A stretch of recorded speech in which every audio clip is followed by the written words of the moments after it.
So first, Absolutely. and I was Let's dig it all up. Oh, no. True. You'll never guess. So sidebar. Yes. And also, I feel like I shouldn't have to remember everything. I know. Actually, I have to talk about this. 3, 2, 1. Hi, everyone. Hey. I'm Alicia. And I'm Meredith. And this is also podcast with video for Patreon. I just pulled the hair out of my head. Sorry, I got distracted. Anyway, just another day. Yay for video. I don't know about you guys, but I shed like crazy. So pulling a hair out of my head isn't crazy, but I hate losing the hair. I need to get a haircut because my hair's so long too. Yeah. It's just not doing wonders for when I have to clean it up. At least you have light hair. Mine, like, you can see against the light floor in my apartment. And so it just looks terrible. Oh no. Mine I like will slowly find clumps and I'm like, oh, we gotta vacuum the bathroom. Like, cause that's where I blow dry my hair every day. That if loose strands come out, they come out there. Mine's everywhere. I could never commit a crime because my hair I would lose a piece of hair and my DNA would be on the scene. Being a girl's hard. That's what I think about.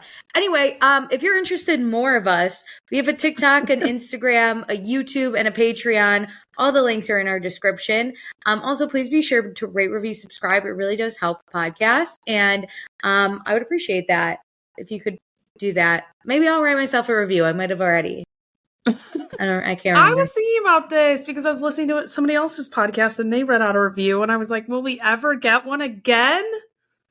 Maybe I'll steal my mom's phone when I'm home for Thanksgiving. And that's what my family members can do for me. They don't provide me much other than that.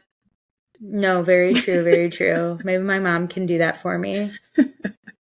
Maybe I'll just write my own review off her phone. What's your love language? Writing me a review on my podcast? Yeah, no, truly. I already kind of hate Thanksgiving because it's really just a genocide that we're celebrating for white people. I'm one of those. No. I agree. I'm too liberal. Yay. I just have a funny story about that. I was on a work call and we like the sign off whenever people are like, bye. Like somebody was like, hey, I won't talk to you. Like, happy Thanksgiving, everyone.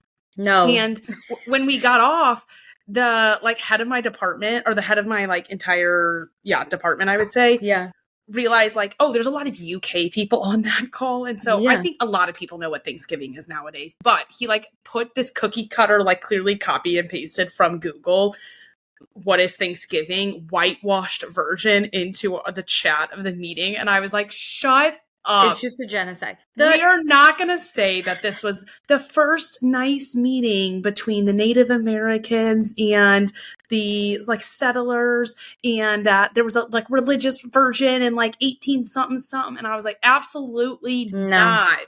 Just say we eat turkey. Like if you're going to say happy Thanksgiving, let's call it what it is today.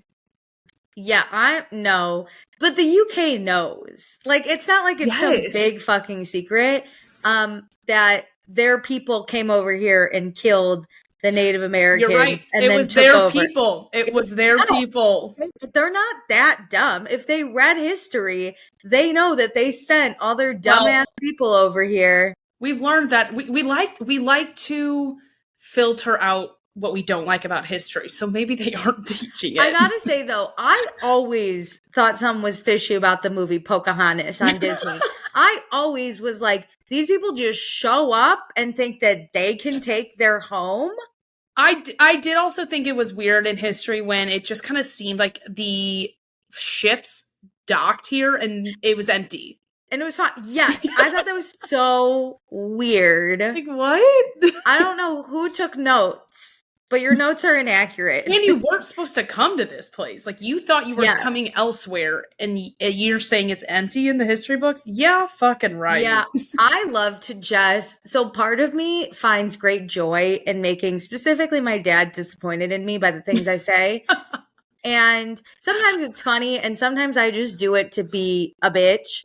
And on Thanksgiving, every year, people will be like, happy Thanksgiving, and I'll go, not for the Native Americans, though. And everyone's just like, what a buzzkill. And I'm like, no, I know, but I'll do it. It's similar to when buzzkill? I'm not the one who did it. Whatever. Yeah, I mean, at this point, I can only look out for me because we got big problems in 2024. As big of problems as the Native Americans had back in the day. Yeah. So I can only look out for me at this point. So I'm going to eat the turkey because it's a free meal. And that's all I can ask for. But I recently called my parents and I was like, I have a friend in London. I really want to visit her. And my dad's like, oh, that's so cool. You could do so many tours. And just because I'm an asshole, I on the phone went, I know. It's like the birthplace of One Direction. And he was like, what? And I go, the history is just immense. And then I was like, and you know what else? Notting Hill, the movie, was filmed there. And he was like, stop. Like, there's so much happening for that place. I love doing stuff like that. I love when we go somewhere like with history and I'll be like, Kristen Stewart stood right here. And he'll be like, stop. Did you watch Emily in Paris? Or did you ever watch it? Well, this past season, they went to Rome and she like meets this Italian guy when she's in Paris. Fire movie. And then, he's like, yep. I know, like, she said a reminder of a movie. And the guy from Italy was like, oh, like, I forget what movie he said. But she goes, no, I was thinking more like Lizzie McGuire movie. Like Lizzie McGuire. Like culture. Like, finally, our millennials get spots on TV shows and get to drive the plot. Actually, it's so funny you said that because I was in New Orleans this weekend, as for people who didn't know. But I don't think anybody knew. We didn't say it last week. Okay, well, I was. And I'll go into the trip more, but it was so funny because I don't know what happened, but I found all the men with accents, all the foreigners. If you were a foreigner, I snuffed you out. I met 0 locals. It was every foreigner out from the book. And locals are hard, so that's okay. No one from the USA. It was only foreigners. And when I tell you, my friend and I found these 2 Frenchmen and they bought me a drink. And then my friend goes, so you're like actually we're hammered, by the way. And she goes, so you're like actually from France, right?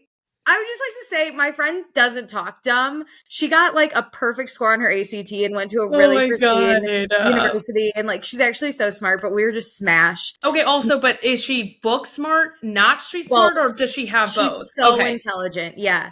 It's Allie. Yeah. She's so intelligent. And she was like, you're from real France, right? And they're like, yeah. And she goes, have you ever seen Emily in Paris? And I was cracking up. Those are the questions we have to ask. I'm curious. I didn't even stick around long enough for the punchline. I left. You were like, and she doesn't remember what they said, which was extra funny. But the next morning, we didn't even remember that until our other friend was like, you asked these 2 Frenchmen if they've seen Emily in Paris. And we were like, so what's the answer? That's one of my favorite things about nights out with girlfriends is you just like have the best time. And then when you wake up the next morning, you relive what happened and you just get so many bursts of memories off of like sharing. It was so funny that we found these 2. And I couldn't understand them. But I weirdly remember one of them saying, I live in Texas. And the other one saying, I live in France. And they were like, so we met in the middle. What? And I looked at them and I went, that'd be like New York. I literally went, I don't think this is the middle of that. Like, I was straight up like, I think you're wrong. Something's off here. Also, I'm just going to say it. The guy from Texas, or that lived in Texas, he didn't really speak English. So I don't know how that's going for him. Not that there's a national language, but I can't imagine Texas is known for their French. Tell me I'm wrong. Anyway, it was just actually funny. Like want somebody to write in and be like, you fucking idiot. There's a huge French population here. In Texas. I'm sure. You know what? I will do almost anything if I'm wrong. And Texas actually speaks French. It absolutely isn't happening because we all know that like there is a whole province in Canada that like the first language is French. And I feel like we would know the same if there was even a sliver of Texas because of it being Texas. Yeah, they'd have like we would have heard of it. Like how you hear of Chinatown, you would have heard of this French town. Or the best crepes. Yeah, like no. Actually, I would bet more that Louisiana has a bigger French population, no? That would make sense. Yeah. Because everything's French there. The river cities off the Mississippi are very French. I don't know what this Texas guy was talking about. This French guy from Texas, I guess. Who knows? Doesn't matter. Anyway, should we go into our small celebrations? Yeah. What's yours? Mine's happening right in front of me because I just thought about this, and I'm a big Poppy girl. I know you are too. And I didn't drink it last year, but their new cranberry fizz, or it's not new, sorry, their Christmas flavor cranberry fizz. First time trying it. Big fan. Oh my God. I love big that. Fan. I'm obsessed with my Poppy. I love that. Mine's that I know you never ask, and I just go into it unprompted. No. But sometimes I wait for you to ask, but I can only wait for a second. I took a sip there, so like there was no chance to ask. I didn't know what we were gonna listen to you swallow, but my small celebration is that I am officially 30. I'm 3 decades into this stupid life I live. And it's fine. I can't say I feel any different. I mean, my body always hurts, but it hurt before. So. I was going to say, that wasn't new. But I have been preparing all day to get like wrung out by you, and I'm ready for it. Why? So when I went to New Orleans for my birthday, that's why I was there. I haven't asked because I wanted to hear this for the first time. So I hired someone to come in her hearse and read our tarot cards because I thought that would be fun and creepy. Obsessed. And so it was. And so I got my tarot cards read, and we can go into what they said later. But afterward, I was like, wait, I really fucking liked that. And I want to like become a witch now. Oh, and then I told my friend, say do it regularly. Well, I would love to do that. I just don't know the cards. But I was telling my friend about it yesterday. And she was like, I'm a witch, and I love reading my tarot cards every week. And I was like, that's amazing. And she goes, you know what you should really do? Oh, no. Is go get your birth chart read. I'm telling you. Went, wait, I kind of want to. I think we should And I think I'm going to get into astrology. Oh, I'm not mad about that. Isn't that what astrology is? A birth chart? Yes. I'm not mad about it. I think it's funny. I just don't know what percentage I believe in it, and it's just a bit to me. It's half a bit and half like okay. Slow down. Let me hear. That's what I thought about the tarot cards, but they were so weirdly accurate. I'm still scared. I know. I lead with skepticism because not making fun of people about it. I lead in skepticism because I'm like, do I just want to find a meaning out of this? Like that's what I can't. I'm such a logic-based person. I agree, but Meredith, let me tell you how accurate these fucking stupid-ass cards were. So, basically how she did it was we pick, like, 4 cards at the beginning, and they tell us, like, our joys and our challenges, right? So, side note, a few months ago, I got the $10 special palm reading in West Village. I forgot about that. Yeah, let me tell you, she's dumb, but you know what? Do I want to choose to believe that all my friends' boyfriends are in love with me? Yes. But. Also, sidebar on that is I do believe there are more official people in this realm and less official people. Are you saying the $10 special isn't official? I'm just saying she's not getting verified on Instagram anytime soon. Oh, she was old. There's no way she even knows what Instagram is. Anyway, the first thing she told me is you generally have pretty good luck.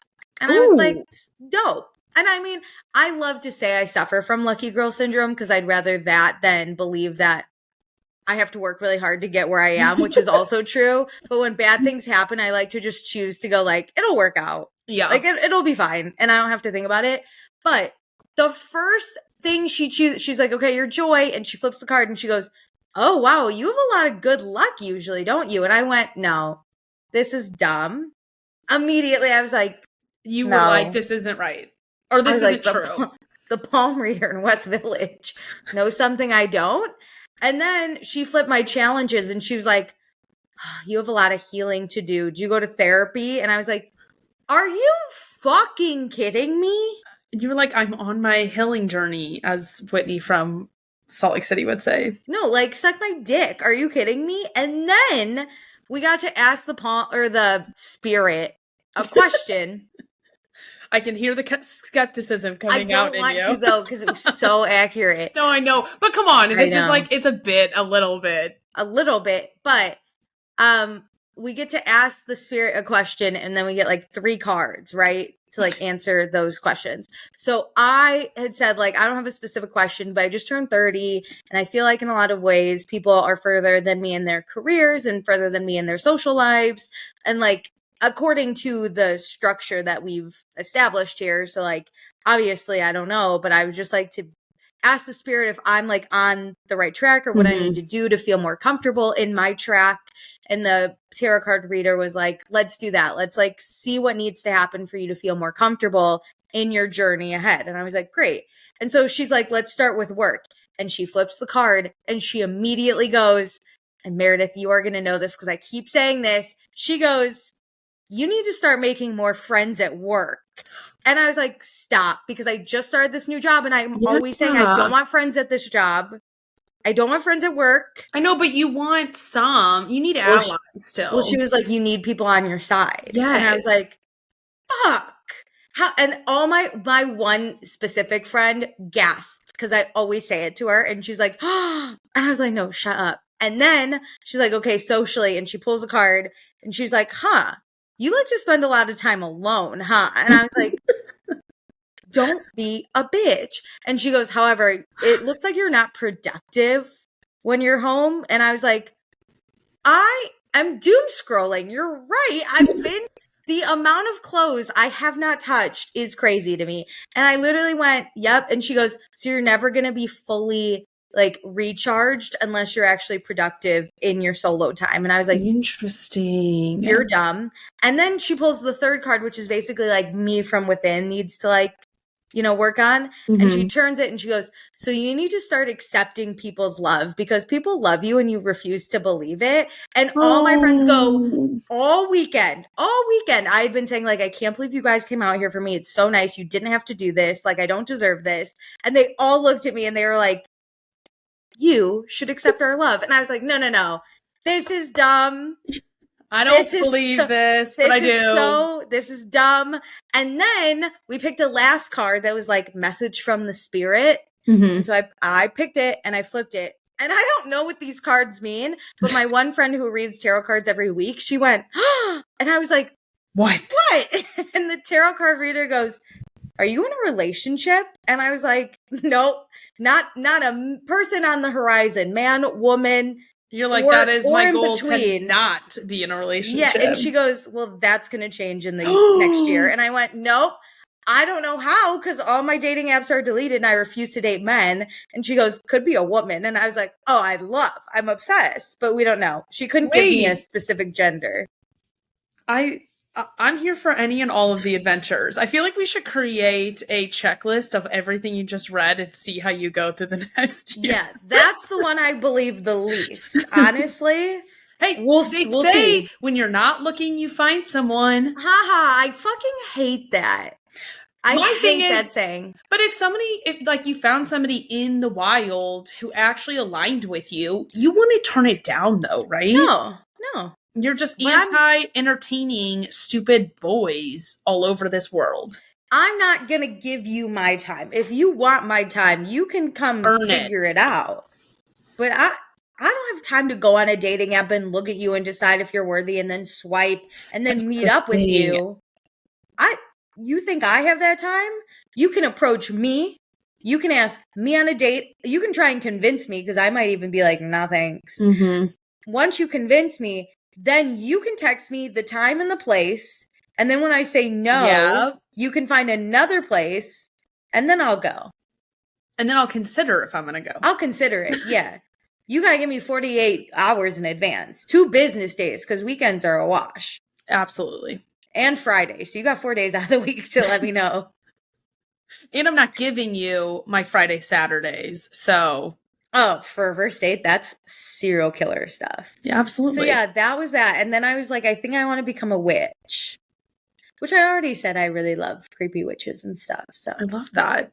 So that's it. I'm going to go get my birth chart read. And my friend sent me the person she goes to. Alicia, and no, Meredith, I want to do a Zoom call where we both get ours read. I was just about to tell you, if you would let me finish, the person she sent me to is remote and has a couples one. But you can do it for like business partners or friends or whatever, and you can see your compatibility. However, it is very expensive. How much? Be like $150 each. That is perfectly. I'm in. I'm gonna pay for someone to read the stars for $150. I'm fine for the bit. I'm in for the bit.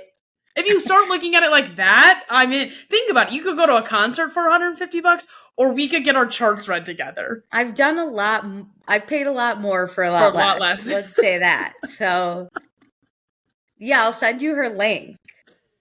I have been dying for this because I've told you about when I did it with all my like friends and their mom, or it was one friend and her mom. Yeah. And then my sister, me, and my mom. And it was 10 out of 10 entertainment. Again, even if everybody can believe whatever they want to believe about it, I just thoroughly enjoyed the experience of it. Yeah. Also, my one friend has a medium that I kind of want to go see now too. That one scares me the most because I kind of do. I believe that actually more than astrology. The dead people? Yeah. I really do believe that spirits like stay around. Yeah, but I doubt they'd be like, the demon's here for you. If anything, they're going to be like, you're Why do you have to say it like that, as if an angel wouldn't be here for me? The demon is here for you? Why? Know that the medium would say that. If anything, she'd be like, your Italian grandma's watching over you and she's very disappointed with your life choices. That's the thing. Yeah. I don't want to know or think or talk about how people are watching me. No, listen, shout out grandma if you can hear this. I don't really give a shit if you're disappointed in me because listen, times have changed. And I don't like to cook and you're just going to have to deal with that. This is going to come up and she's going to be like, remember when you started yelling at me? At grandma? Yeah. Fuck. I'm going to get yelled at. Oh my. Okay, what else did you do in New Orleans? Oh, we went on a food tour, which was a lot of fun because then we got to learn history. It's kind of wild though. Did you know the French Quarter wasn't even affected by Hurricane Katrina? I did not. Yeah, the tour guide was barely anything happened, only a few shutters. And I was like, that's crazy because that was a destructive storm. Yeah. But the oldest buildings were fine. That's good. What do I know? Well, I don't know. But I guess it wasn't near where the levee broke, and that's where most of the damage was. So that does make sense. Actually, I did know that because I did Habitat for Humanity in New Orleans after Katrina. So we were not near the French Quarter. You weren't there. You weren't drinking hurricanes. Well, I was 16, so definitely not. After a hurricane, I feel like age goes out the window. For drinking, we all need to drink. I thought you meant the hurricane, the drink. No, yeah. Both? But after a storm, the hurricane, all liquor is available for any age. That's true. I agree with that. At a hurricane. So that was one day. And then the day before, we just kind of explored the French Quarter. I bought some paintings, which was nice. Fine. We did art stuff. And then we went out that night. And I got my first hurricane, which was really lovely. I'm not a huge party clubber. Yeah. So I enjoyed sitting at Pat O'Brien's and just shooting the shit with my friends. And then we did go to Cat's Meow. And that's where I got pretty wasted. And I liked singing along to the songs I knew, but then they started repeating songs. Ooh. And then my friends were like, hey, we're going to go. And I just remember being like, why? But we went somewhere else that had live music, which was fun. But I was to the wasted point where if I didn't know the words, I didn't care. Yeah. And I didn't know the words. Was it a really skinny bar and there was stadium, small stadium seating? No, it was just a ginormous room we were in. Oh, then I don't know what you're talking about. It was on a different street. Oh, okay. It wasn't on Bourbon. It was on the other party street we were told to go to for live music. And we were told to go this one place in particular, and we went, and it was closed. So we went to the place next door, which was this place. Okay. And I had one sober friend because she had gotten food poisoning, so she was like, I'm not drinking. Yeah. But she said it was a really cool place. We were just too far gone to enjoy it. Oh, that's a bummer. But French Quarter is a 10 out of 10 experience. Yo, give me. Although, okay, there's a tradition, I guess, where you pin $1 onto your clothes, and that's how people know it's your birthday, and they'll give you $1. Yeah. This is kind of funny. All of a sudden, we're walking down the street, and all of a sudden, someone like his hand is just trying to grab the dollars from me, and I whack it away, and it's this homeless person. But me being me, I smacked it away. I go, "What the fuck?" And my friends pushed me, and they're like, "Do not start a fight." And I was like, "No, I'll fight."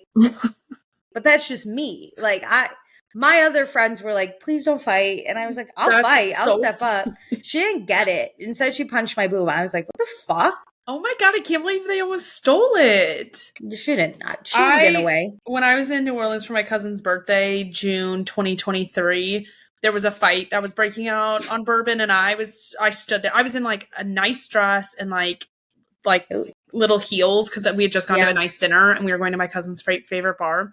And I stopped and I was like ready to watch it. And I was like fine enough away. I wasn't going to be in it. But I was like, let's watch it. And my cousin's best friend, who was so protective of me in like an older brother way, is like, absolutely not. We are getting out of here. And I was like, I wanted to watch. What the fuck? I love a good fight. You're not going to try to steal my dollar and expect me not to square up. The best part is like the friends I all were with, I'm the one that would fight if push comes to shove. Love it. Because like even one of my sober friend who had food poisoning, we had gone to Philadelphia together, and we got in like this guy like cornered our Uber off the road and like came to the Uber's car with like a hand in a pocket. And my friend was like, "Fuck, he's got a gun," and was like about to run out the car. And this guy approaches, and I, being me, was like, "What's your fucking problem, man?" And my friend's like, "Can you stop?" And I was like, "No, this fucking loony." Oh man, I'm not going down. Sketchy. It can get sketchy at night, so it is good to be aware. Yeah, listen. I'm dumb sometimes, but you're not gonna just kill me without a fight. I'm gonna put a fight up. I feel like that's a good skill. Like, I'm gonna make sure that there's gonna be some witnesses who could hear some things. I'm gonna die trying. And I'm content with it. I'm fine with it. If either way I'm dying, you're gonna have scratches. You're gonna remember. That's the thing. I'm not going easy. No. Absolutely not. I've listened to too many murder podcasts. You'd have to like con me into it. There'd have to be a really good plan for me to go easy. What's a good plan? Well, like if somebody I know is like, "Oh my God, let's go get drink. Like we have to go get stuff like a cooler," and you like get like there like has to be a plan where it makes sense why I'm just like willingly walking away with you. Yeah, no, nah. And then I would be like, hats off to you. That was a well-planned murder as I'm haunting you. Yeah, because if you have me running errands for you, that in itself, I must really like you. Hats off. Strangers Alicia, don't have that. Can you run to Target for me? No. And they're just waiting to like kidnap me. Please, no. I don't like you that much. No. You'll never get me. No, I'm just kidding. So yeah, most people who get murdered it's like by family members. So like there's a chance you could get me to go down quietly. The minute I see the gun, I'm yelling. Like, are you fucking kidding me? I don't know why, but in my brain there's a knife and you're just stabbing me in the back. Literally and metaphorically. The whole time though, I'm like, are you fucking joking? I think I would degrade them going down. I'd be like, this fucker's the one that kills me? Oh man, that sucks. This is how my story ends? I pictured it better. My murder? It's you? In the least creative way? You had me running errands? I can't believe the family weenie is the one that killed me. Now you decide to grow a pair of balls? Come on. We've been talking shit about you for years. You think this is going to make it better? Just degrade them the whole way down. That's me. So you better get me on the first try. That's what I'm saying. God. Or else you're going to clearly hear me. We have to jump out and just murder you. If we don't want to be attacked emotionally, physically, verbally, like. I'm swinging.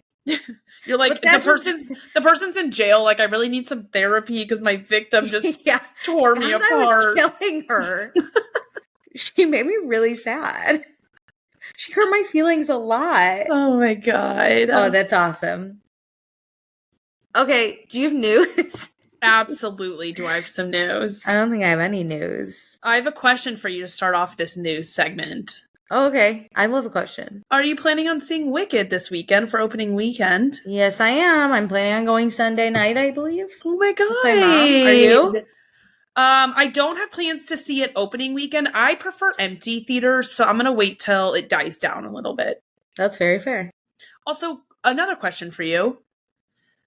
Do you know... Am I Glinda or Alphaba? Let me tell you. No, I'm just kidding. That's not the question. I don't think people know this, that it's only part 1.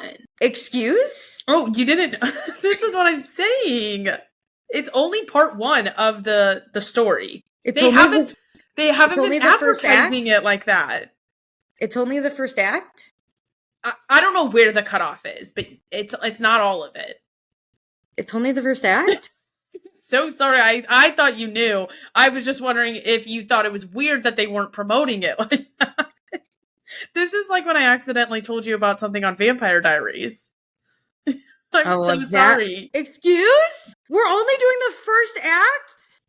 Are you happy I told you now instead of... Yeah, I would have. The theater would be on fire. They would actually be able to yell fire in a movie theater. You're telling me it's gonna end at defying gravity? I'm not gonna get no good deed goes unpunished? You gotta be effing... Wait, I gotta call my mom. Are you fucking... Maybe that's why the soundtrack hasn't been fucking released yet. Yeah. This isn't... I'm broken. I'm so sorry to be the one to break you. How'd you find this out? Who do I talk to? My friend did the promo for it. Did all the ads. She didn't make them, but she did the media placements. And so when they had their first ad on Super Bowl weekend, she told us a few days, I was actually in New Orleans. She told us a day before that she had placed a bunch of ads and one was a surprise. And so she finally told us. And then when we were talking about it during the Super Bowl, she was like, what's disappointing about this is they really don't advertise that it's part 1. And I was like, what? And I still, all year, I haven't seen anything about it only being part 1. Even the creators and the influencers and all this promo tour, nobody's been saying it's just part 1. Why would you... The question is, you can watch the whole Broadway show in a sitting. It's just... Okay, it's a 3-hour movie. What? Okay, nobody's going to do that. They want to get you to buy 2 movie tickets and 2 movies, and come on, we're only stage capitalism. Okay, but as we prepared production over the last year, it became increasingly clear that it would be impossible to wrestle the story of Wicked into a single film without doing some real damage to it. No, it's not. You could do it. I'll sit there for 3 hours, and I'll watch. You're telling me I have to wait a goddamn year to see the end? I'm so sorry. This makes me not want to go. I'm going to tell my mom not to buy a ticket. This makes me not want to see it. I'm not so even kidding. Sorry. If they would have told you ahead of time, would you be less disappointed? Yeah, they didn't say this is Harry Potter and the Deathly Hallows, and then you get there and it fucking ends before you see the ending part of the thing. There's no part 1, I think, on any of the ads. I'm being lied to. I hope so many people go into it unprepared, and I hope we riot. I feel lied to. Okay, we're filming this, obviously, before opening weekend, but only the people who are, influencers have watched it thus far, the famous people. So we're a few days away from it. What does it come out on Friday when this drops? So are the influencers not telling me either? Because now every influencer who's been there, fuck you too. That's what I'm actually most shocked about. I somehow can understand because the marketing is very consistent and how they word things. You have to get things approved. So I understand how their marketing of the film has been consistent. I don't get how the influencers I follow have not said it once. I thought, because they, in their defense, in the trailers, have not put anything in the second half from part 2, from the second act in the trailer. Yeah. But I thought that's because it gives it away, because it ends on the first act ends with defying gravity. And that's when she decides to become evil because being good has never worked out for her. Right? So then you go, I guess you could show a little from the opening number in part 2. But I get what you're saying. Like, the build up is the first act, and that is typically what you would show anyways in a trailer. Like, you wouldn't be able to show, like, For Good or No Good Deed, because that would give it away. But, okay, my stupid friend knew and never told me. How could you not But tell I think me? people thought everybody knew. That's why I was asking this question. I'm so mad. Okay, I'm really glad you found this out. If the musical can be 2.5 hours with intermission, the movie can be one part. There's nothing, unless they're taking the book and adding parts in, but that's not likely because the book is very different from the musical. The book is like really intense. Like, it's going to be banned. It's like a banned book. And not just for witchcraft. Because this is how I found this out. So just for witchcraft. So I saw Wicked as a junior high kid and I was obsessed. And I immediately bought the soundtrack and I learned all the songs. And like, I was so fucking obsessed with this. And just as everyone in my generation was. Yeah. But I didn't know there was a book for it, which is fine because I wasn't interested in reading this big ass book by this man. But other kids got the book. Like, their parents bought them the book. And then these kids read it. And now they are going on TikTok as adults and saying, do not buy your kids this book.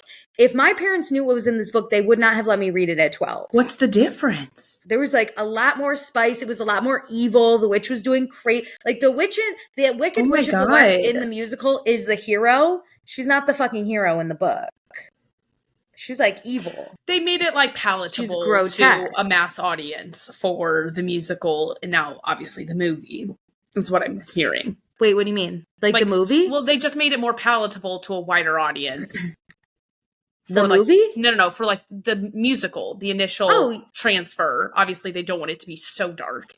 Yeah, no one would see that. And it would be inappropriate for kids under the age of like 15. Yeah. The musical is obviously different. Damn. But what are they adding into this goddamn movie? I don't know. I don't even know how long it is. If they do what they always do with fucking movie musicals and added new songs, I'm going to flip my shit. I doubt it because I've just heard, I bet that they stretch the songs a little bit because there's going to be like dance numbers and everything in it. Maybe that's why it took 3 years to film. And now they're dividing it into 2 movies. Speaking of just in general, of Wicked, the curse of like this franchise. I saw like TikTok. Wizard of Oz, yeah, comparing Ariana Grande and who's the other actress? I don't know her name. The one from The Wizard of Oz? No. Who plays Cynthia? Yeah. What's her name? Oh my god, I'm blanking on her last name, but it's Cynthia. I don't know. Can you keep talking while I look it up? Well, I saw a TikTok creator post a photo because she was just talking about, the Wizard of Oz having obviously a tragic situations kind of always surrounding it. Cynthia Erivo. Sorry. How her and Ariana Grande, they showed side-by-side photos of before they started acting in it and where they are now, and they just look so gone. Oh, the two of them? Yeah. Yeah, that's disappointing because Cynthia Erivo is like such a talented actress, and I don't want her to get like so skinny that she like loses her like lung capacity. But that wouldn't happen because Ariana Grande is like also really tiny. Yeah, they do look kind of like sickly. A part of me is like, are we all taking Ozempic again? And I just didn't know. But I hate that I have to question that because I don't want my mind to even go there with people. Like, I don't want to have to question people's bodies, but I'm kind of scared for them. I don't question. I feel like I don't typically lead to questioning and talking about people's bodies, but because of this curse, I'll call it, in the side-by-sides I saw. What are people saying it is? What do you mean? Like, why? They're just saying that I'm going to say the franchise in general, like the entire storyline is very cursed, and that obviously there was also trigger warning. There was the hanging on the original Wizard of Oz, like somebody took their own life, and then apparently is her name Judy Garland? Judy Garland was like really mistreated. Yeah. Yeah. Like she had such poor eating habits that they forced upon her. And so like she has like, it's ruined her life, and it like changed her, like how her body developed into the rest of her life. And like, that was wild. And then I heard that the original lion's costume was a real lion, and that the Tin Man was painted on with lead paint, and so they had development issues. That there were just like a bunch of really and the fucked up Wicked things. Witch lit on fire. It's just like insanity what has happened. People think that this like curse is breaching into Wizard or Wicked now. But like, what would it be? Maybe they just like. I think it's just like time will slowly tell. Yeah, maybe they just stopped eating. I can't imagine they're like, you must lose weight for these roles. Because it's already been filmed. They're just doing press for it. I don't know. I can't imagine. I feel like they're just both. Ariana Grande has always been skinny misses. And I feel like it is Cynthia vastly is just different. Both of them are vastly, vastly different. Yeah, I feel like it's not a curse of a movie. I feel like they're both just like, we'll just stop eating. The climate we're in right now. Yeah. Wild. Well, I'm so sorry to deliver that news to you. About Wicked. No, I'm so mad. I can't believe it's going to end with Defying Gravity. I'm so sorry. This is like when My Sister's Keeper, the movie, fucking changed the whole ending, and I walked out of the theater so mad. That's what's going to happen. Prepped. I'm glad you found it out before you. Oh my God. Like I said, the theater would be on fire. I'd be so mad. I thought you knew. If I see a table, I'm flipping it. I'm so. If you go, I want you to still react that way, because I want you to tell me if other people react that way. I hope. Because I'm going to be like, can you fucking believe they did this to us? Can you believe? Not only did they do it. No one's telling us. But they hid it. Yeah. That's it. I don't care. Also, it also sucks because, like, I know this happened with the Harry Potter movies because that's the one I'm like going back to, where you had to wait a year for the next one, and that super sucks too. Yes, and they're not that good when you have to wait. It's also like fucking Netflix. They just make us wait for part 2. Come on. Just give me it. Stop just trying to rip every measly dollar you can from my hand. Just give me it. Because you know what? Where we're at right now anyway, happiness is going to be not going to be here very long. So who knows if we'll even have the joy of going to the movies in 2025 anyway. Just give me 2 parts and be fucking done with it. Yeah. In a year, I agree. Women might not be allowed to leave the house. And then who's going to see your stupid movie? The straight men? Yeah, right. We're on the way to The Handmaid's Tale. I'm not going to have money to go see your stupid movie. There's words on the screen when you have Wicked, so like I won't be able to read those. Yeah, I'm going to lose all abilities.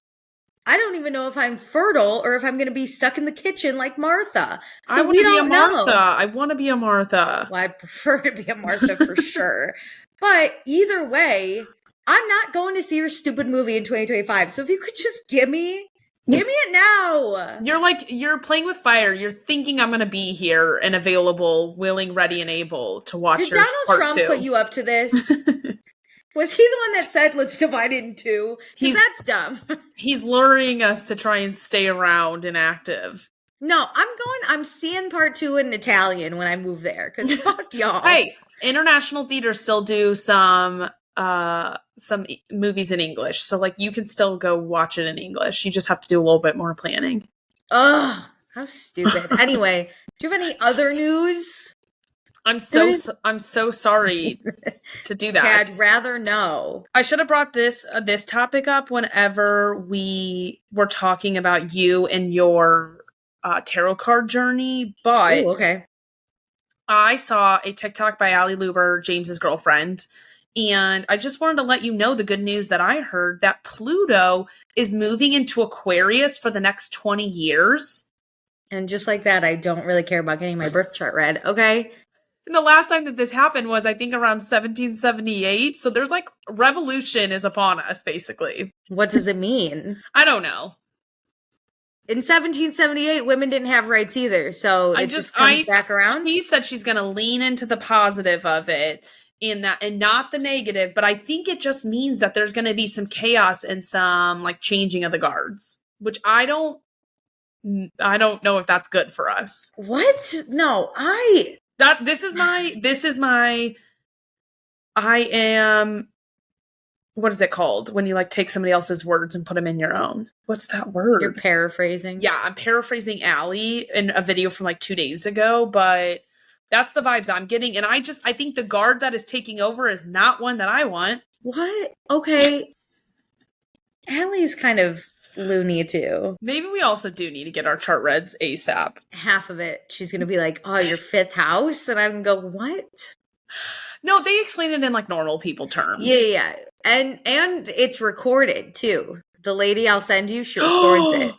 Mm-hmm. So we'll have it forever. I'm in. I need the Patreon to tell us if they want to watch us get our chart reads. I don't think they can sit in, but... No, but we can upload it to Patreon. Oh, yeah. They'll listen to us get our charts read. Okay, and then my last thing, this is going to rile you up as well, I think, but also kind of crack you up a little bit.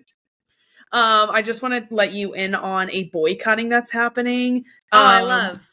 No, this isn't something we are going to boycott, but the losers are boycotting, and I think you might find it funny, but also be pissed. Boots is a store in the UK, and they put out an ad. Yeah, just go with it. It's a brand. It's a brand in the UK, and they put out an ad where a black Mrs. Claus, basically, I forget her character, but somebody in the Bridgerton series, Lady Danbury, that actress, is Mrs. Claus, and she goes into like her home, and Santa, it's a black Santa, obviously, is sleeping, and she's like, oh, obviously he's sleeping. So she manages the entire Christmas and workshop, and it's like women run Christmas, which is so fucking obvious women do. Yeah. And now people are pissed. A, I'm sure because there's a black Santa and Mrs. Claus, because people are so fucking racist.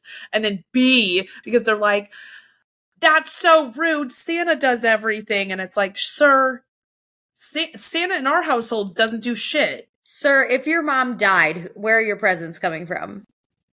Yeah. It's a genuine question. So my next question is, how do I buy boots? Boots UK. It's a really cute ad. I really enjoyed it. How do I support them even more now?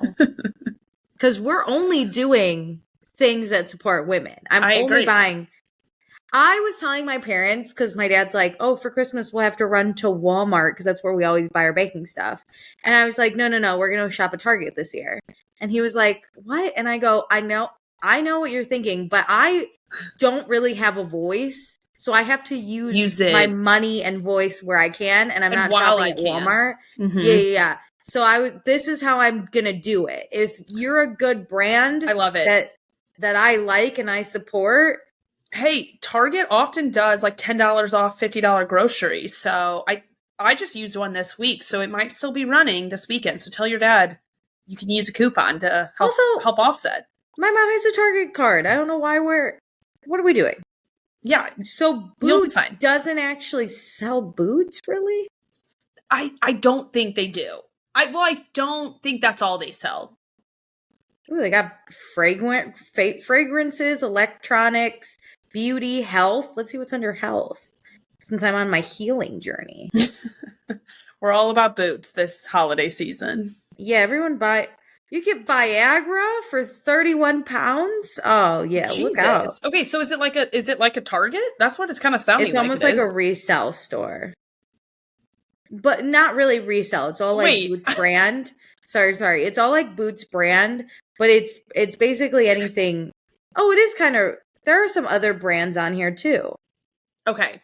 Pediasure is on here. So it kind of is like an eBay, but they also have their own like off brand or their own brand of stuff. eBay, they're reselling stuff? Pediasure is on here. But they're not like eBay when they're reselling stuff. They're just not reselling. You're thinking private label. Yeah. You're taking your shit. Companies are selling their shit to Boots to resell it almost. Boots buys all the shit from companies. you said okay, it's like Amazon. You basically said pharmacy stuff and then resale, and I'm like, I don't want other people's unused drugs. Okay, it's like it's like Amazon. Amazon, you are selling to Amazon and they then sell it. A distributor, okay. Yeah, that's what it is. Okay. A distributor. You can get prescriptions on here. Okay, well, go Boots. Okay, especially if you're in the UK. I don't know if I would maybe shop here, but I don't know if you can. Are you reading anything lately? Oh, are we already on reading? Well, I didn't think you had any news. I don't. Are we done with news? Great. I think so. Not really. I mean, I am, but it was taking me a long time. I was really sad in the election era, and then I was working. I told you, work got like really fucking crazy. And when I'm like that, I just like to rewatch a comfort show. I love that. So what were you watching? Ted Lasso. Ooh, that's what the soul needs. That's chicken soup for the soul. Because I was like, I could easily just move somewhere else too. No, but I have been reading this book series that's basically like vampiric Hunger Games. Don't knock it till you try it, because it is kind of wild. So I've read the first book, which is called The Serpents and the Wings of Night, which the funny part is I read the ending on a plane, and when I tell you I was sweating, freaking out, and the girl next to me probably thinks I was having a seizure, because I kept she probably thought you were coming off alcohol after being... Yeah, I was on drugs. Was it from your New Orleans weekend? Yeah, I was going to there. I was going to. And I was reading it and I was like, oh my God, I'm freaking out. I'm freaking out. It ended crazy. And I won't give anything away because I think people should read it. Yeah. But I will say, I've never read a book before where I'm unsure if the love interest is like a good guy or a bad guy, but I'm pretty sure we're sticking. Like, okay, if you read ACOTAR, I'm going to spoil some of ACOTAR for you. In the first book, the love interest that she first meets, I wasn't totally like sold on him. Yeah. I liked the bad guy, and then she ended up like getting with the bad guy later on, and I was like, haha, yeah. This isn't like that. This is like enemies to lovers, and then you're like, yay, they're lovers, and then he turns bad. But they still love each other? I'm so confused. When you said enemies to lovers, he wasn't like as bad as he is after they become lovers. They were just enemies because, so first of all, she's human. They just didn't get along. No, because they're also in the Hunger Games. So like technically they have to kill each other. So sorry, I forgot. So basically she's a human, but she was adopted by the vampire king.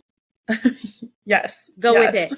But this vampire king is in charge of 2 different like vampire colonies that always like struggle. So basically it's like the RHOBH vampires, I think, and like the Rishin vampires. Okay. So she's part of the RHOBH, or however it's pronounced. Don't come at me.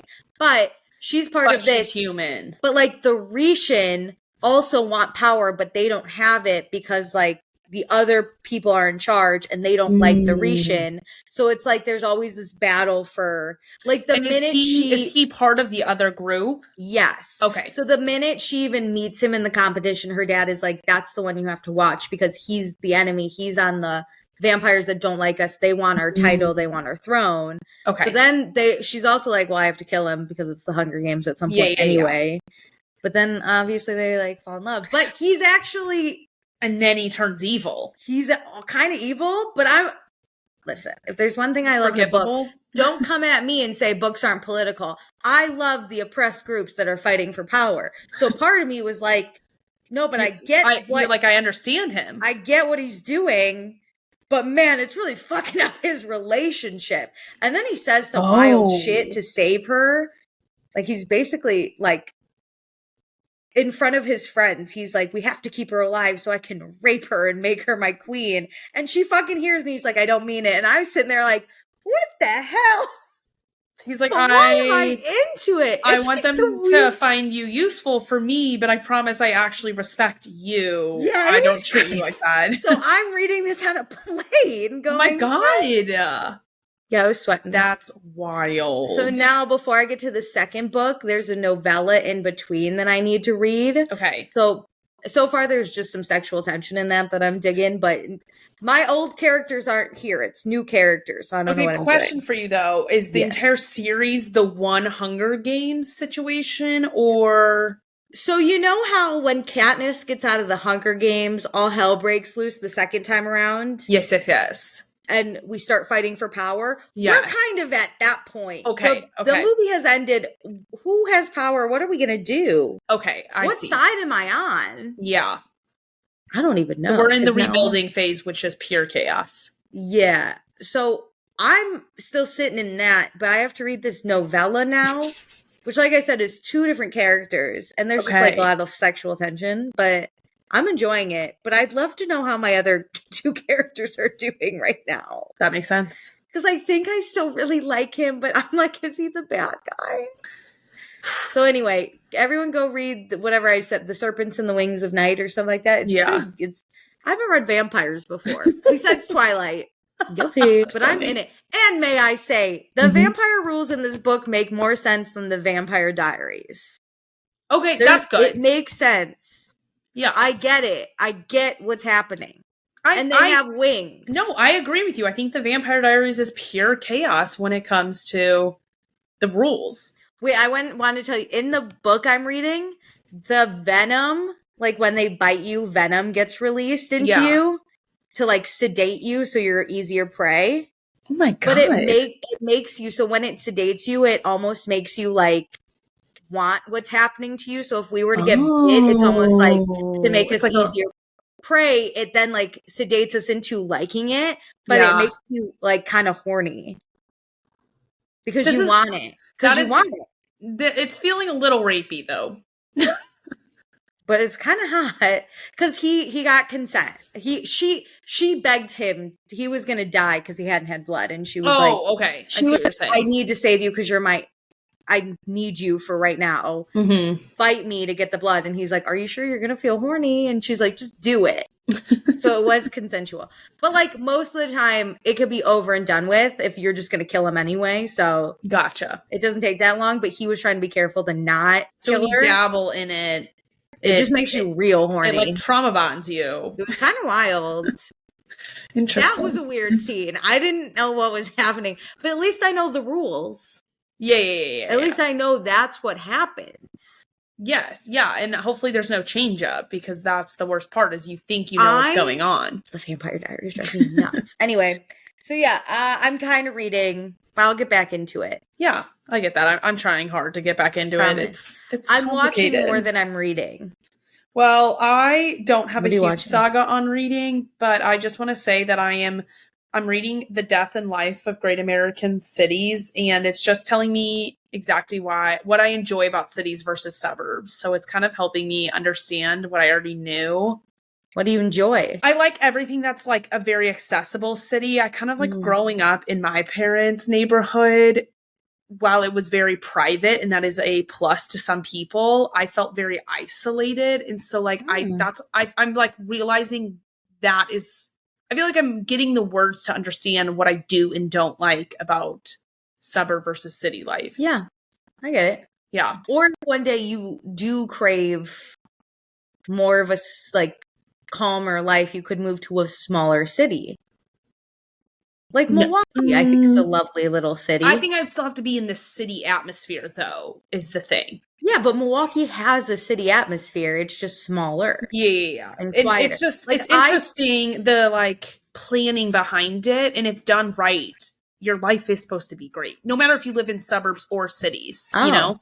There's a true element of planning that should be in there. And there's, like, different versions of what people thought would be best, and a lot of them failed. And that's why some of our, like, where people live, like, if you dislike something, it's because, like, somebody thought that aspect would be so great and it wasn't. Yeah. Like, they wanted to put an interstate through New York and New York City in the middle of downtown, and people were like, absolutely not. Dummies. I mean, Chicago got a second chance because it burnt down, and that's why there are alleyways. Oh my God, I pray every day that like thank you for alleyways here, because that does make the city so great. Oh yeah, I love the smell of garbage in New York City.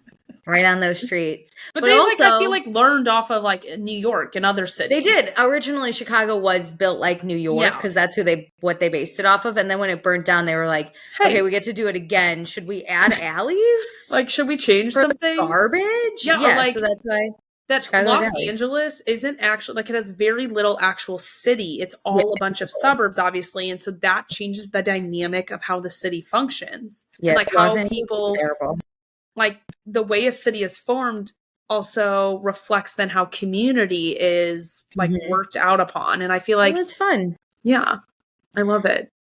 Did you know also, not to like steal your thunder, but this is what that reminded me of. So you know how Chicago has like a big gang problem? Mm-hmm. But surprisingly in New York City, it's like not a big problem really. I just read a chapter about this. Oh my God. Do you want to educate us about it? Because I know I loved it.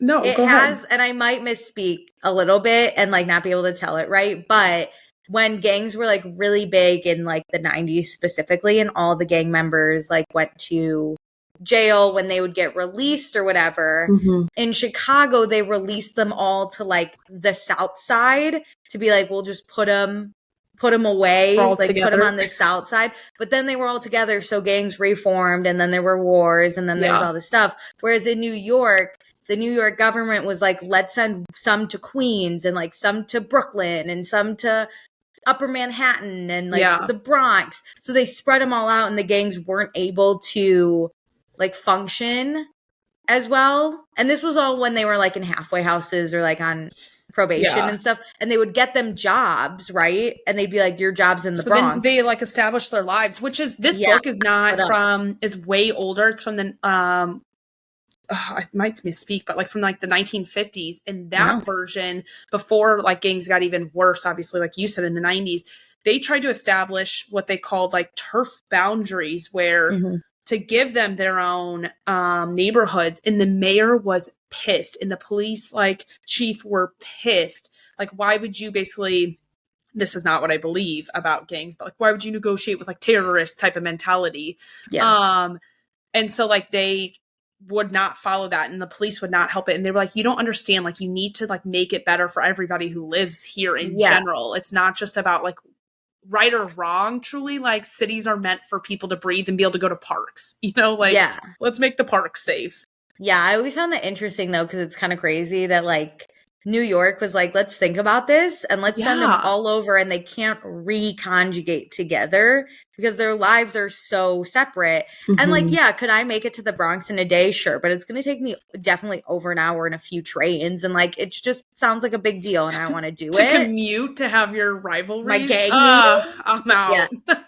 Imagine taking the train to your gang war from like 7 different parts of New York. So it was just like really interesting, because Chicago still has, especially in COVID, the gangs like resurfaced a lot. And I was like, it's so interesting how, because they couldn't also, Chicago's also not big enough because you couldn't send them to the suburbs, because that's a big part of Chicago. People would freak the fuck out too. So it was just kind of like, they all have to go somewhere, and the north side's not far enough. So let's just all put them on the south side. And that's how you got it. Like you mentioned, like COVID, a lot of it came back. And that's because like people weren't populating the streets, and like every city is such its own ecosystem. And so when a lot of, and this happened in like every city, when traffic died down because people weren't going to businesses or bars, like it changed how the city was functioning at that time, which it just is so wild to like think through the systems we all live in. And we just get so used to them every single day. So fun. So anyway. Yep. That's what I'm reading. I love that. Should we go to watching? Let's do it. Is yours going to be, you give me highlights. You go first. Oh, I have rapid fire for you on Beverly Hills. Mine's going to be a longer. Great. Okay, go. Perfect. Beverly Hills. The premiere was this week. And so I just want to tell you the moments that I loved. And that this obviously is the premiere, so it's not like a major spoiler, but this is my pitch to you on why you should restart Beverly Hills. Well, get into Housewives. I'm caught up. Yeah, I just need to see this first. I know, but you said you've been on like a not into Housewives. I think this will get you into it. Yeah, I've just been watching Potomac, to be honest, y'all. But yeah. I've realized that the editing was incredible on this episode, and I've really realized is the West Coast Housewives have the best like production companies behind them and have the best editors. So like just know the editing is chef's kiss. That I love.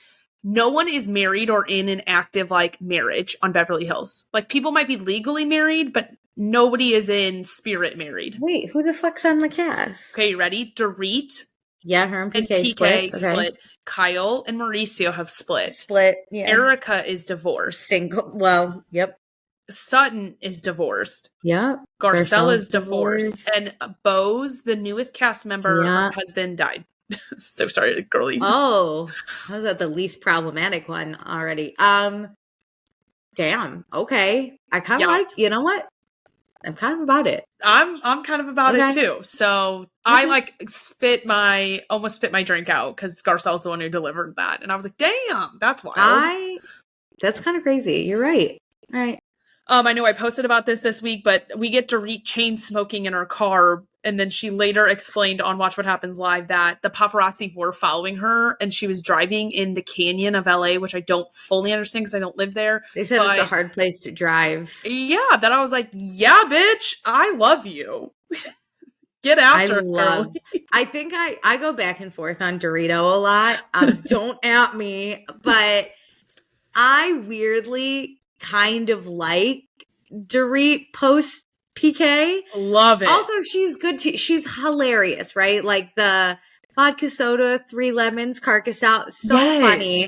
She's just good TV. But also, I fell down Mauricio and Dorit TikTok, and I kind of hope they get together. Do you want them to get back together?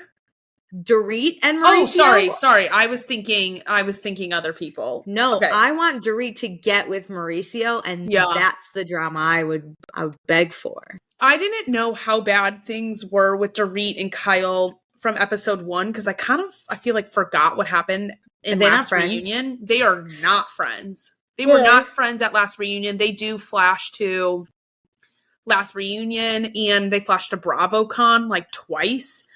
Who's even friends with Kyle at this point? Who's even friends with Dorit at this point? They were just each other's friends. Erica is friends with both of them, which it is kind of funny to watch her have to navigate that. And then she's a bad friend either way. She probably doesn't care either way. Yeah. Anyway. And then I think the other ladies are surface level friends with both of them. Yeah, because Kyle fucked it up with Sutton last season. Nay, mom. Yeah. So I think Sutton should be team Dorit, even though Dorit's always been mean to Sutton. At least you know what you're getting. Sutton said she missed Kyle. She missed buying things or seeing things that Kyle loved and buying them for her. And I was like, where do I find a friend like this? How is Kyle going to fuck up that friendship? Are you goddamn fucking kidding me? Kyle's the worst. Get her off the show. I'm happy to have my friendship bought and paid for. Kyle stole her goddamn house. Get her off the show. Oh my God. I've always been team Kim Richards. This is a spoiler, but this shocked me the most is that PK chose the separation. That professional dumbass chose the separation. Does he know Dorit's like way out of his league? Do you think he's gonna befriend Lisa Vanderpump again? Because PK and Vanderpump were always friends, and then Dorit and her started beefing on the show. Dorit said they've no plans to divorce, and they've never talked about divorce, and that they're just like living separately. I don't understand separation. Neither do I. Maybe it's because I'm unwed, but a separation's like that sounds dumb. I understand in some places you have to be separated for a year before you can get a divorce. Yeah. Get to the process of a divorce. So if you're separated, you say, we're going to get divorced. We just have to legally wait. Yeah. But like, we're separated, but we just aren't going to get divorced. Okay. If you're like 80, you hook up, what are we doing? If you're like hook up with other people? 80 years old, I get why it's just not worth to go through a divorce. Like at that point, we're not even separated. We're married. We just hate each other. I get like finding different apartments and wanting to kind of like have your space. Like, so you are separated, but not divorced. But that those 80-year-olds would explain we're too old to get divorced. So we just live separately. They wouldn't be like, we're separated. We just are not going to divorce. LOL. No. I wonder if them divorcing would like, does PK have U.S. citizenship? So, like, would that cause problems if, like, with him living in the U.S.? And then also, been here a long time. With having to comb through their finances, would the IRS come out of the woodwork for more back taxes? I want to know if PK's got, because I think PK was the breadwinner when they got married. Yes. I wonder if he has a prenup. Good question. Because doesn't he have other kids? Oh, I think he does. So it's not like it's his first rodeo. But maybe Dorit wouldn't get anything, so she's convinced him to not. Well, maybe Dorit, if PK's the one that said we're separating, maybe Dorit would get like a good amount. So he's like, we're not officially going to divorce. We're just separating because I don't want to pay you. Yeah. Interesting. Yeah. Okay, good luck, PK. I know. And then, but can you hook up with people when you're separated? Is Dorit going to slut around? She is not sleeping with him, she said. And Kathy asked Dorit if she'd be okay. Yes. Kathy's back, bitch. Kathy asked Dorit if, while she's getting full glam done, by the way, and she's like sitting there like this, would you be mad if she will not say the words like sleeping with him or anything.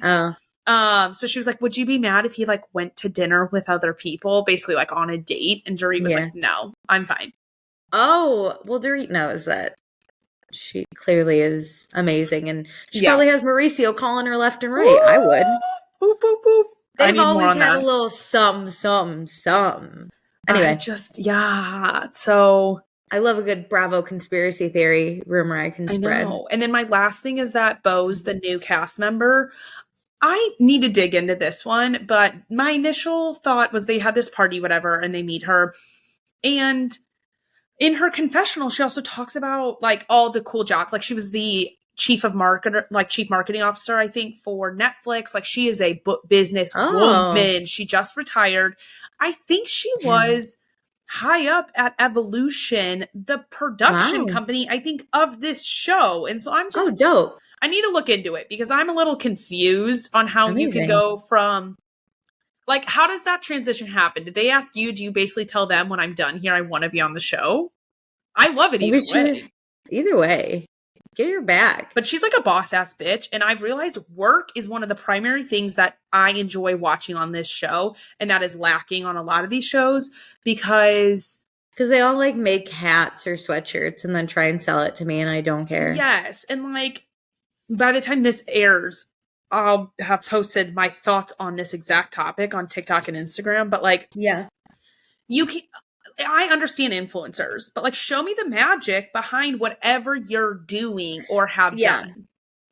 Yeah. Like, I don't know. I would almost rather people not tell me how they got their money and just be like, I'm rich because I get paid to be rich. Sutton. Like Sutton, she just gets a fucking check from her ex-husband. I'm fine with that.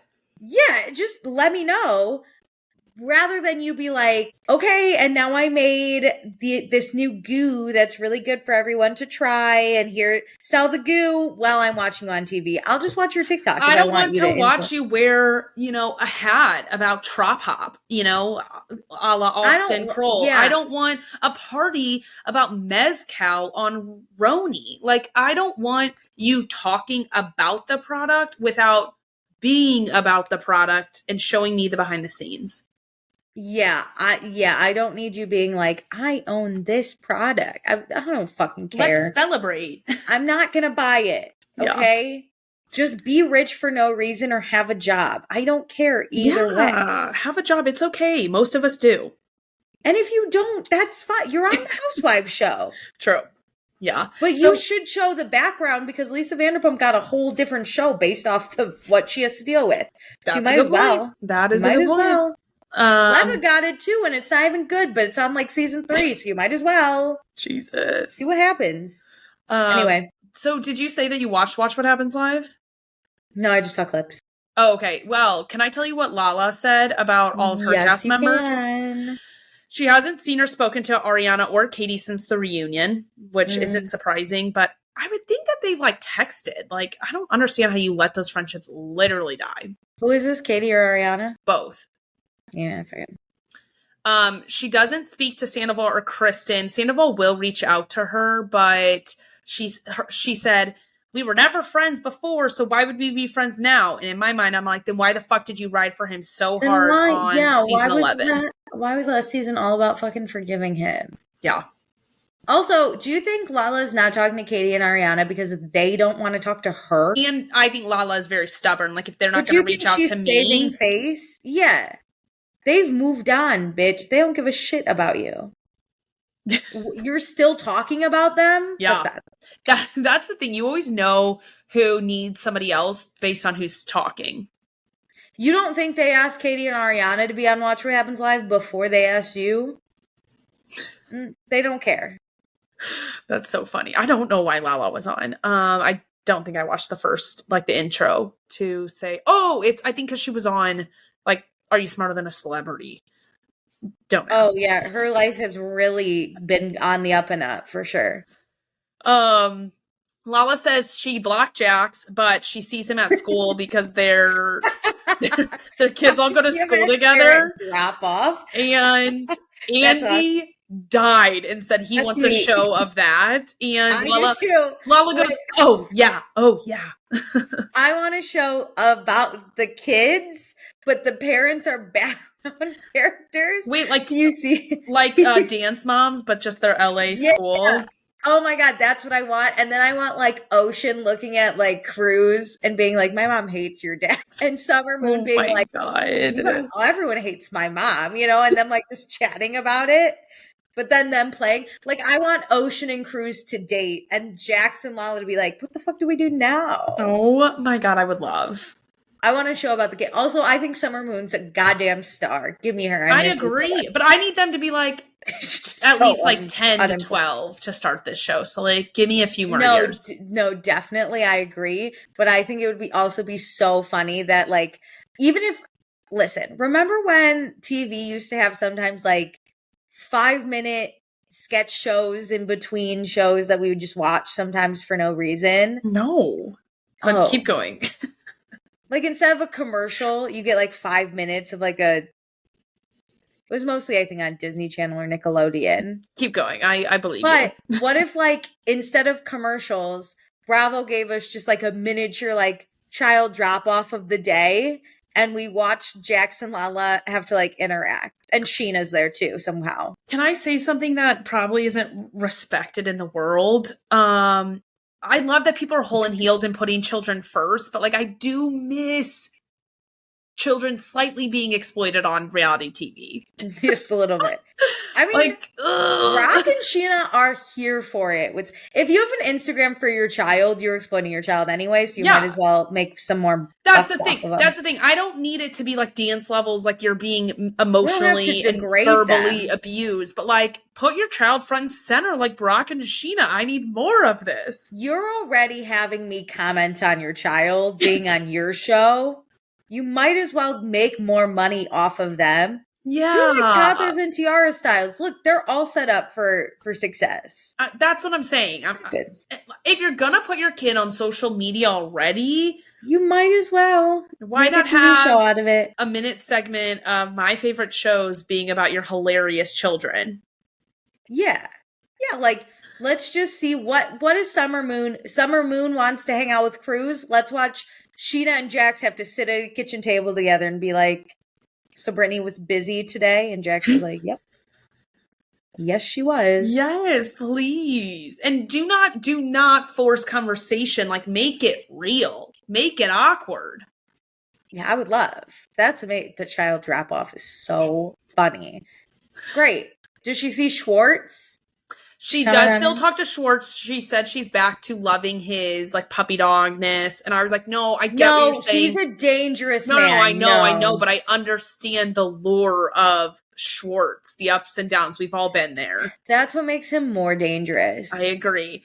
Like when he was on Nick Viall's podcast, afterward, Katie on her podcast and Dana, they talked about the Toms on Nick Viall's podcast. Mm-hmm. And Dana said something like, I love the way Schwartz talks about you. And Katie was like, he said I was a giant hater. What are you talking about? And Dana was like, no, but he like, you can tell he has a lot of respect for you. And I could tell Katie was just like, no, he doesn't. You guys are under his spell again. You would have seen it on the show. And I say it again and again. He might have loved her, but he never liked her. Yeah. He never liked her as a person. the good thing is the older he gets, the less endearing he becomes to me because visually he just looks also a disaster. He looks crazy. That is he still dating that 25-year-old? I believe so, but I haven't looked into it. But 25 is a little old. I think she's 22. I agree. Those Vanderpump gala, whatever, Vanderpump Dogs gala photos terrible. Of him, I was genuinely concerned.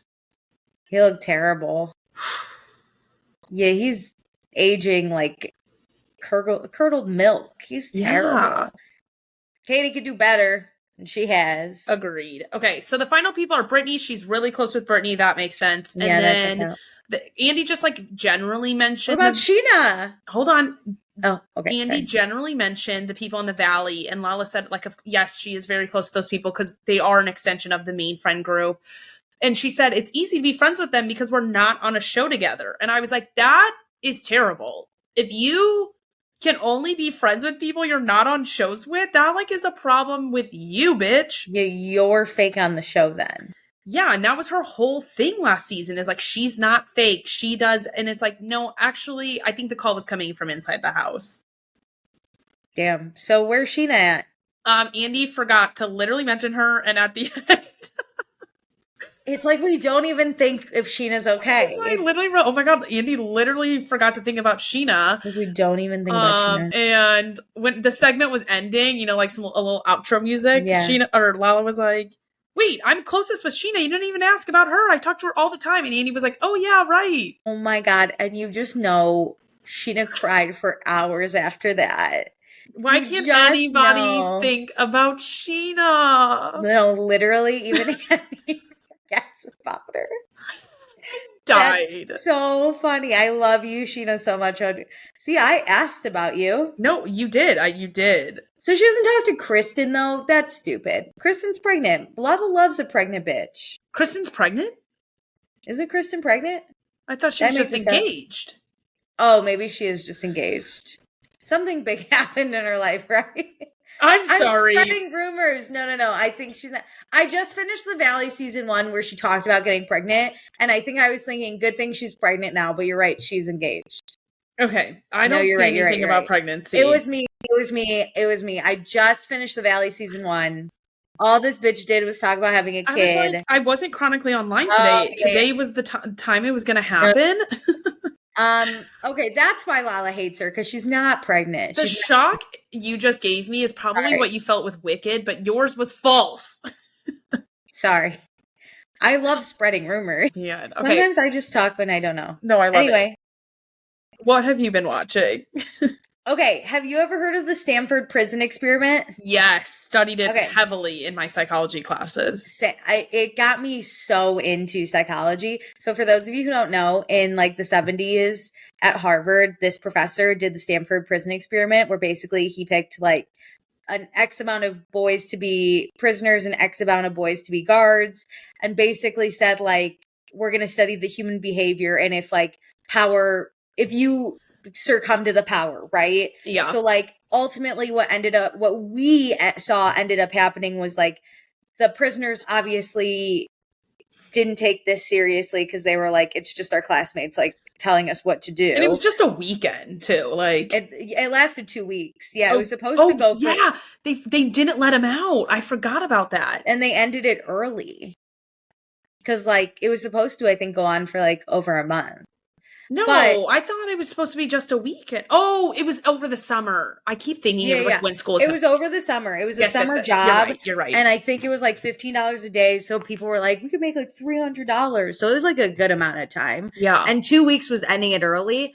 But basically, yeah, the guards started to like obviously mistreat the prisoners a little bit because the prisoners weren't taking it seriously or listening to them. Yeah. And so then they started to rebel even further. And it got to the point where like someone had to be sent home early. And like it really explained that like a little bit of power really got to you. And there was one guard in particular that like really they called him like John Wayne or something, where he like really took it over and was like the meanest. And the other guards just followed him and mistreated these people. And it turned out really bad. And they like degraded them. It was terrible. So they ended it early, right? And then what I also found out, which is interesting, is that the guards got to like go home because they would have shift changes, whereas the prisoners were always locked in. So the prisoners were also like mentally losing it a little. Dude, and the guards just exploited that. Wild that the prisoners got to go like touch some grass and be real people and remember this is just an experiment, and they still did that shit. But I digress. Anyway, there's a documentary on Hulu about the Stanford Prison Experiment. Did you watch it? I didn't, but I'm really excited to hear about it because depending on how this goes, I might watch it. I did watch it. Well, because, so then the Stanford Prison Experiment got really big because this professor then went on all these shows, and this is how he explained like what happened with the Nazis in Germany, whereas Hitler was just a powerful leader, and then people did unspeakable things to other groups of people because they were just more powerful and they were given the ability, like the okay to almost. And that's what happened in the it's like the dynamic of leadership and power is like there's a bad bunches, but it's also ingrained in the people who just follow along and do the little things too. Yeah. So it like it got a lot of traction because then it also like showed like there was then a prison rebellion that happened, and like the professor was able to speak on that, and he wrote a book. I remember when Netflix did like, it wasn't a documentary, but it was an explanation. A movie. Yeah, that's what it was. I remember seeing that too. Yeah. Well, this documentary for the first time interviews the people in the Stanford Prison Experiment. Oh my God.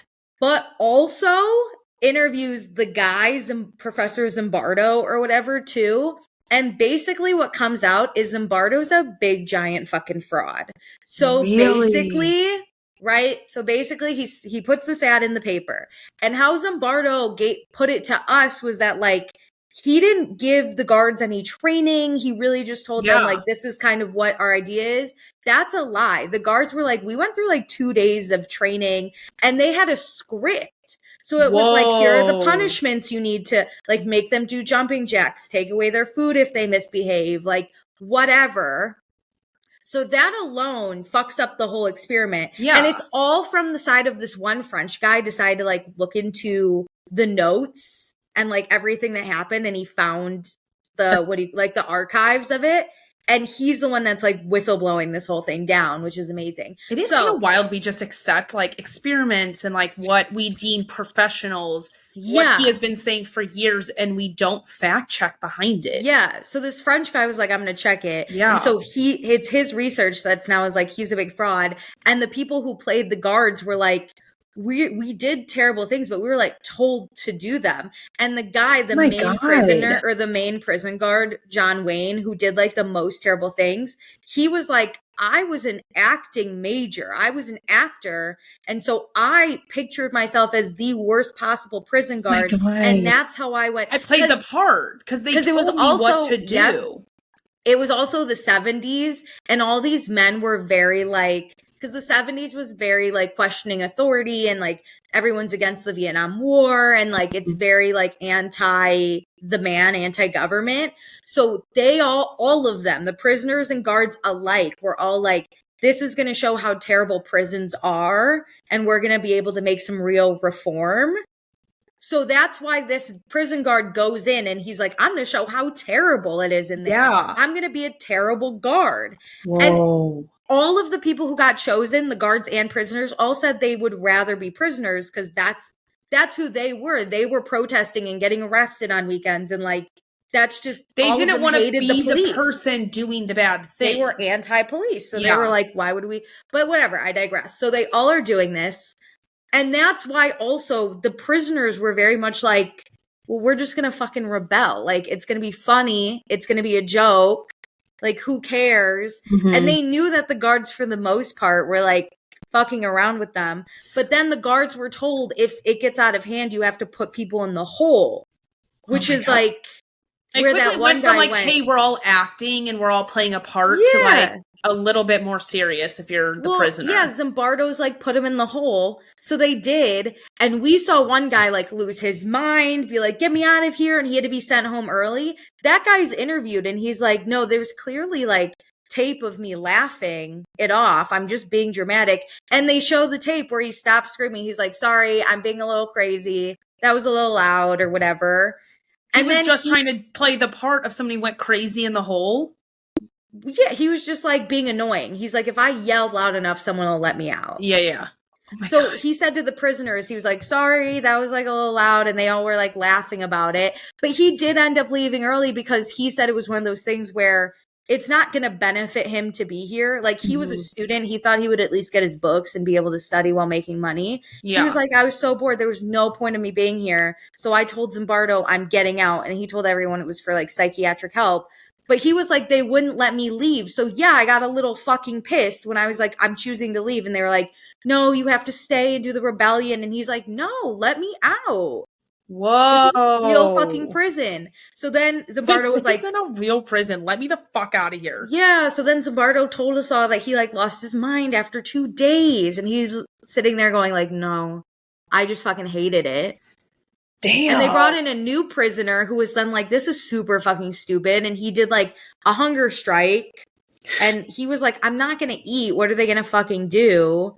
And he just like no one cracked him. But Zimbardo was like, he was put in the hole and the other prisoners were mad. And the other prisoners were like, no, we didn't really care because it's not real. They reality TV edited that. Yes. And the only reason it ended early is because like, yeah, were the guards still super degrading them, even though they were told? Yeah, they had to like the guards took away their beds and their clothes and then like made them sit around naked and like make them do jumping jacks and put them in like questionable positions with each other because they thought it was funny. But like they said they were acting, but they acknowledged they did like very terrible things. Yeah.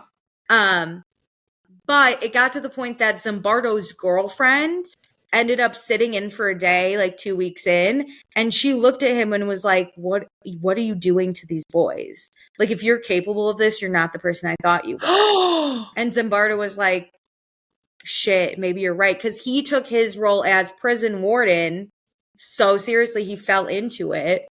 And she was like, no, you have to stop. So then the real question became like, okay, so even though Zimbardo, the real villain, told you all to do this, to acknowledge that you did bad things, and the guards were like, yeah, we did terrible things. Yeah. Because we were told to, but it still was like this weird mob mentality, but the experiment itself wasn't real. And all the prisoners were very much like, yeah, they did really terrible things to us, but also like, we knew it wasn't real. No one was like losing their minds.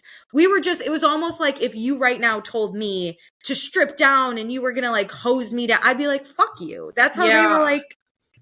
But then it happened to them and they were still like, well, fuck you more, you know? That's such a mind fuck because, then I can't believe none of those guys spoke out then when he's on this whole tour. Talking about it. They said like, I mean, he was a professor and they were students. So it was also like the 70s. It was also like very scary. I know, but when it got even more popular, like no one asked to talk to him. This is the first time. And there's other footage. I feel like the first versions of social media, Facebook and Instagram, things didn't go viral like they do on TikTok now. Like now you could tell your story and everyone would see it in like a week's time.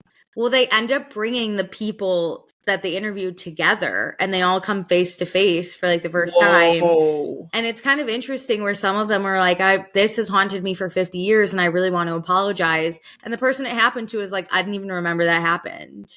Like, it's very strange how like that has happened where people hold this and other people are like, it really wasn't that big a deal. But they all agree like Zimbardo really was the one, because he also then profited off of lies that aren't even true, and they didn't get any recognition and no one ever called them and no one cared, and now they're in their 60s 70s and they're finally getting their chance because of this French guy that was like, I have a hunch. Isn't that crazy? It's all a lie. I knew that's what the premise of the documentary was that the study was skewed or like had issues and wasn't as like scientific, as you would want to make it out to be, which it never could be because you also didn't have peer reviews and like all this other stuff. But I knew that's what the premise of the documentary was, but it's really crazy. You should watch it. It's also interesting. I didn't know they tried to like redo the experiment in like England, but didn't give the guards any kind of training. They just said like, your guards and your prisoners. And the guards were very much like, And they're in their break rooms. They were like, I wish I was a prisoner. Like, it just feels wrong to be a police officer. And then they would talk to the prisoners, and it was almost just like, okay, someone's on that side of the wall and I'm on this side of the wall. Yeah. Because you know that these aren't actual prisoners, I think is the thing. Like, I think it's different in an actual police setting when it's like, okay, this person murdered 3 children. There is a real element of danger. There's an element of the danger. Yeah. And the need for authority. Yeah, whether it is just perceived danger or real danger, because I can't empathize with police officers and how scary that must be to go and be a police officer in a lot of settings. But I also have empathy for humanity. Mm-hmm. And so you're right, like this prison experiment, you lose that fear. And so when you're not making actions and decisions based on fear, it is a lot easier to act with kindness. Yeah. All the time. And I mean, a lot of the bystanding guards too were like, I'm sorry I went along with it. And then prisoners were like, well, it's been 50 years. Wait, that weirdly makes me feel good about society, that like the people who did the bad things, I don't want this to haunt them, but yeah, like it has been on their mind ever since they did it. Even another prisoner was like, when the one prisoner was having their hunger strike, the other prisoners were told to like bang on the wall that he or the door and like make it, just annoy him and like degrade him. And one of the guys was like, that was my prison mate or like my cellmate, and we were really good friends, and I felt bad that I did that. And he apologized to the guy, and the guy was like, I didn't even fucking care. I wanted to leave. And the guy's like, okay, good, because for 50 years I felt so bad about it. And I was like, that's so sick. You guys were like even on the same side, and this dude felt bad that he just like banged on your door, No. It was kind of nice though. But Zimbardo still seems kind of like a skis, That's gross that he made so many movies and did so many talks. And I know. Anyway, it's all a lie. Everything's a sham, let's be honest. It's all a lie. And then I also watched have I talked about Cobra Kai on this show before? You have. Not this show, because this is a show. Just like for anybody on our pre-shows. But we used to have pre-shows where this evolved out of our pre-shows, Okay, so basically, I founded Cobra Kai like probably a few years ago. It was definitely when I was in New York because I binged it. It was on Netflix. Okay. It was before I lost Netflix too, so somewhere along there. And it was actually pretty good. So I love an 80s movie. And Karate Kid was cool. It wasn't for me. I think it was more like a quote boy movie, and I was like, ugh, the boys. Who cares? But I remember watching How I Met Your Mother, and in it, have you seen How I Met Your Mother? Yeah. Okay, so Neil Patrick Harris's character Barney is very against like Ralph Macchio's character in Karate Kid, and he's like, actually Johnny Lawrence was the true Karate Kid. So that's basically what Cobra Kai is about. It's like Johnny Lawrence actually was done so dirty in his life by what's his name, Danny LaRusso or something like that his life is just shitty because he lost one karate competition like 40 years ago or whatever it is. But it's actually funny. Like the guy that plays Johnny Lawrence, his comedic timing is absolutely hysterical. Well, that's good. So that's what got me to like stay with the show. And the first few seasons were really good. It was about Johnny Lawrence being like, I'm going to bring back my karate dojo and teach a bunch of nerds how to like not get beat up at school. So it was like kind of fun. And then stupid Danny LaRusso was like, you're such a bad guy. You can't have a karate dojo. Oh, and then they fight. Right. So at first it was like absolutely fucking hysterical. Yeah. And it was so good. And then as it got on, it slowly became more about the fighting. And then you have like the old Cobra Kai sensei coming back to like take Cobra Kai from Johnny. And then you have like the real bad guy coming in, and they're like actually going to murder people. And it got crazy. Oh. But I still watch for Johnny Lawrence because he's the funniest character in the whole world. What season is it on? 6. But here's my issue with Netflix. Here's my issue. Part 1 came out in June. And so I watched it. The classic split series. I didn't know it was part 1, and I finished 5 episodes, and I went, that's fucking stupid, right? But part 2 came out in November, and I went, that's so exciting. So I watch it and it ends on a cliffhanger. And I went, wait a motherfucking second. There's a part 3. And I'm so mad. Alicia, if you don't you with these cliffhangers. I've been bamboozled again. Why are we doing this? I don't know. Why? And why do these Netflix shows, similar to Outer Banks, get so out of I don't care about us solving treasure in Morocco. I don't care about us going to Barcelona for an international karate competition. I don't care. Let me see the boy and the girl that like each other on opposite teams have to fight each other in the finals. That's what I want to see. Is he going to let her win? What's going to happen? Writing has really declined, the quality of writing, and we're just trying to, these production companies and these streaming sites are just trying to drip dry for the least amount, or like drip the most creativity for the least dollar. And so there's no more like massive writing rooms anymore, and like a lot of people working on these shows, and so they're just like subpar and then chopped up into little bits, and then like we're made to pay $1 bajillion over the course of the year just to get part 1 of this and part 1 of this and then finally part 2 of this. It's exhausting. My big issue is you're losing the story and you're just giving me action scene. Like Outer Banks, these people shouldn't be that good at fighting. No. There were so many fight scenes in Outer Banks season 4 that I was like, what? It was stupid. I started You should be running skip. away and trying to hide yourself. Like what? Like basically play hide and seek. Like a child would do because they're children. This, I understand the fight scenes a little more because they are doing karate. So I get it. But it's kind of wild when you go to a bar and then a karate scene breaks out in the bar. That's wild.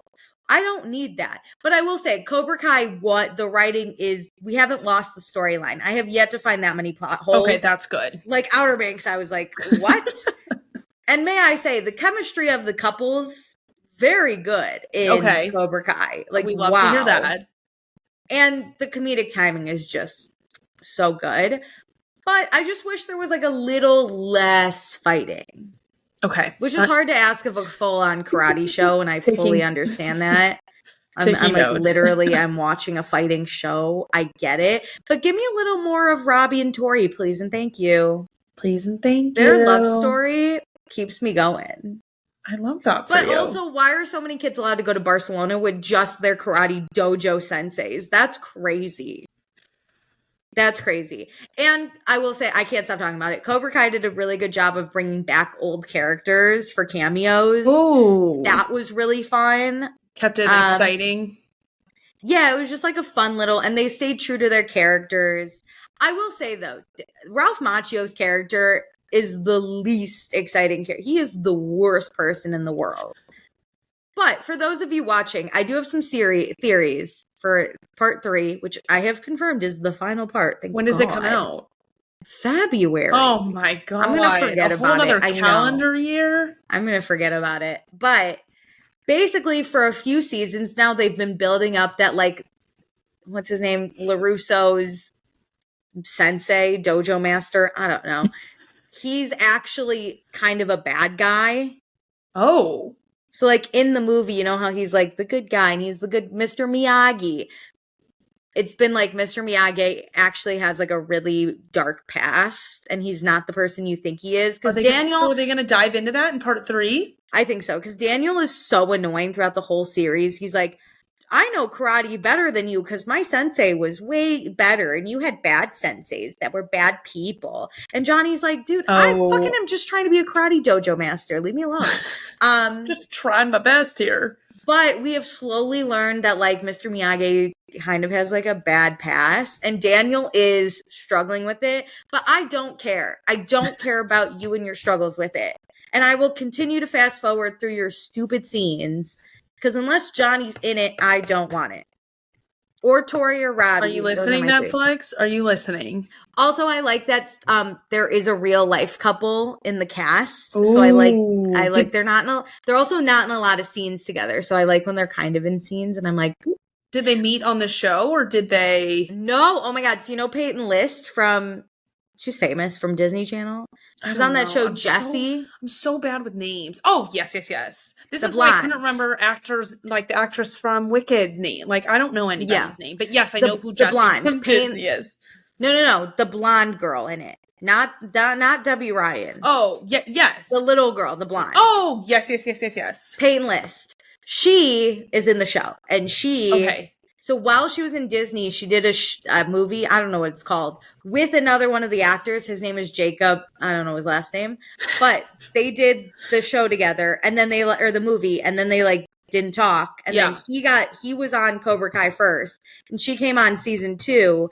And then they like re-met and he had a huge crush on her the whole time. Oh my God. He like from the movie. He has had a crush on her for years. And then he was like, hey, do you want to hang out sometime? And she was like, yeah. And now they're like fell in love.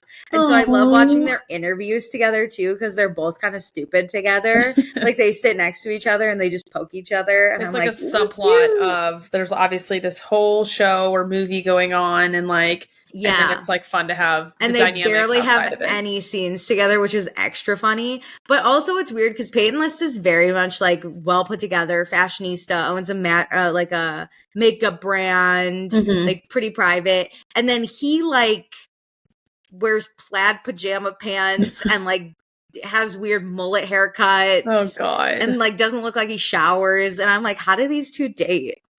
Opposites attract. And she's older. We love a younger man. Ooh. So yeah, that's my Cobra Kai, everyone. But part 3 is crazy. Absolute lunacy. 3 parts. Try again. And then I don't think I'm listening to much. I don't have anything. Oh, wait. No, I was listening to, who do I want to plug? I've been listening to a lot of Maggie Rogers. If anyone... No one knows. No kidding. No one knows. Nobody in the audience. Okay, well, fuck me then. We can just hang up here. Anybody in the class?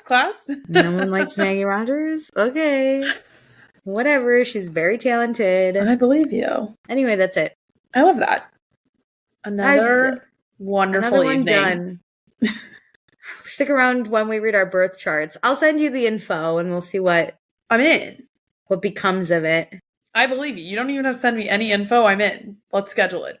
We're going to pay $150 for some lady to be like, you're a Scorpio. And I'm going to go, yes. No. Yes. I can't wait. Okay. All right. Well. All right.